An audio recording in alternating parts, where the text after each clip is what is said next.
in this edition of Car and Driver. How's this for a story idea? Start with the quickest, fastest street Porsche ever produced, the new GT2. And how about we test it at Daytona International Speedway on the same course as the famed 24 Hours of Daytona endurance race? And how about we bring in two of the drivers who regularly win that race driving Porsches to make sure we're doing it right? Sound like a plan?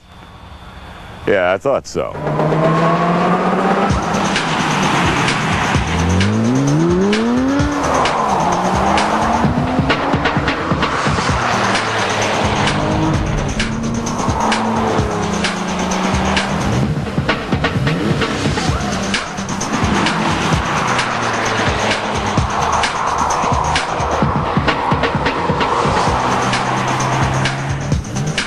There are so many firsts in this event, it's hard to keep track. This is the first time any manufacturer has taken over Daytona International Speedway for a press event. So we're the first journalists on the 24-hour endurance course that combines the infield road course with two high-speed blasts on the banking of the NASCAR track, with that run across the start-finish line in the 170-mile-per-hour range. And there's a choice here. Either do your own driving or ride with the Porsche Pro drivers. Hurley Haywood has won 17 titles in the 24 Hours of Daytona driving Porsches. Run the circuit with him, and you'll know why. That was awesome. That was the best ride I've ever had. I started my career driving a 1969 911S. And I've seen all the permeations and the evolution of the 911 line throughout that over 30-year period of time. And this is, barring none, the King Kong of all 911s. This is the introduction of the Porsche GT2 in the U.S. And that's another first, that Porsche has certified a special edition for sale in North America. It represents the ultimate Porsche sports car ever sold in North America. And it is, over the past 20-25 years, only the very, very special editions have been sold in Europe, but they really haven't come to North America. So this really represents a wonderful departure from that. And we think the first of a number of special Porsches that will be coming to North America. And the special from Porsche is very different from the turbo the GT2 is based on. There's more to this than just a big wing out back. The GT2 is nearly an inch lower on its sports suspension. Up front, air flowing through the radiator is ducted out ahead of the trunk lid to create downforce. Out back, more downforce, first from the spoiler base for that adjustable wing, and then from the wing above. And the two mounts have ram air intakes feeding the turbo. With new intercoolers and more boost, the 3.6-liter flat six makes enormous power, 456 horsepower, 457 pound-feet of torque. Driven through the rear wheels with the 12-inch wide Michelins, 0 to 60 is now 3.8 seconds. 0 to 100 is 8.5 seconds on the way to a top speed of 194 miles per hour. Although the best we're getting at Daytona is in the 170 range across the start-finish line. It is nearly a race car, but you can have the air conditioning on, the radio on, be comfortable, and talk to your passenger on board. It's true. Inside, you get a pair of leather-covered power-adjustable buckets. There's no back seat, just carpet in the rear. There's air conditioning and stereo with CD, and the driver faces the familiar Porsche instruments, 5 circles with the big tack in the center to help direct your work with the 6-speed. Then there's another first for braking. The GT2 has cross-drilled ceramic brake discs, grabbed by 6-piston calipers in front, 4 pistons in back.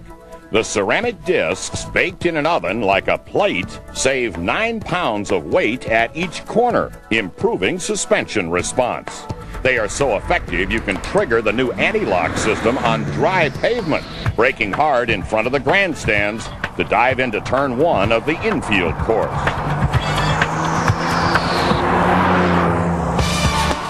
And the anti-lock is getting a real workout now with a few showers blowing through the track. But in endurance racing, you keep on running, rain or shine. Randy Popes knows that, winning the GT title and finishing second overall in the 24 Hours of Daytona in 2001. A lap with him will show you the capabilities of the GT2. We're going to need the ABS.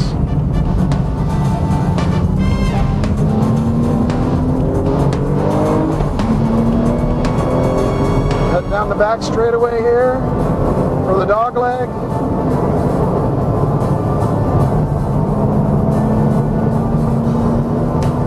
Dog leg, exit about 95 miles an hour. It is trying to rain a little bit here today. Made it quite slick. Running third gear out of the hairpin this lap. Getting just a little power oversteer on the exit. That's one of the things I love about the GT2. You can power oversteer this car. Hell, power oversteer is one of the best things you can do with a car. The infield exits to the banking of NASCAR turns 1 and 2. 97 miles an hour shifting to fourth gear, just a little before red line. 121 shifting to fifth. Now sixth gear, leveling out for the sprint down the back straight before braking hard and downshifting to run through the chicane at the end of the straight. Still able to run 155 on the straight. Oh yeah, a little slick today.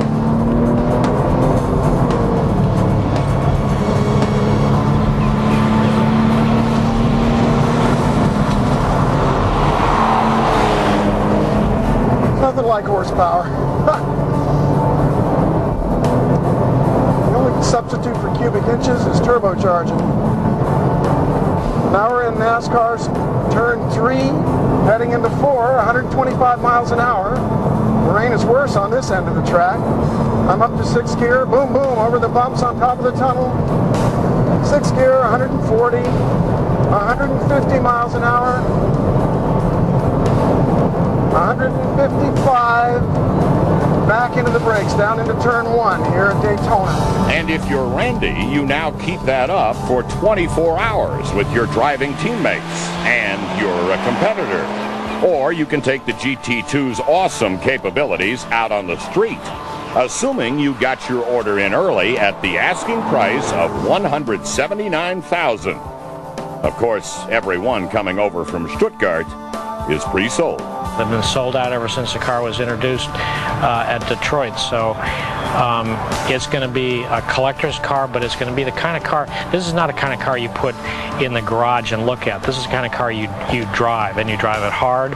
And this is a car that's designed for the pure racing Porsche enthusiast.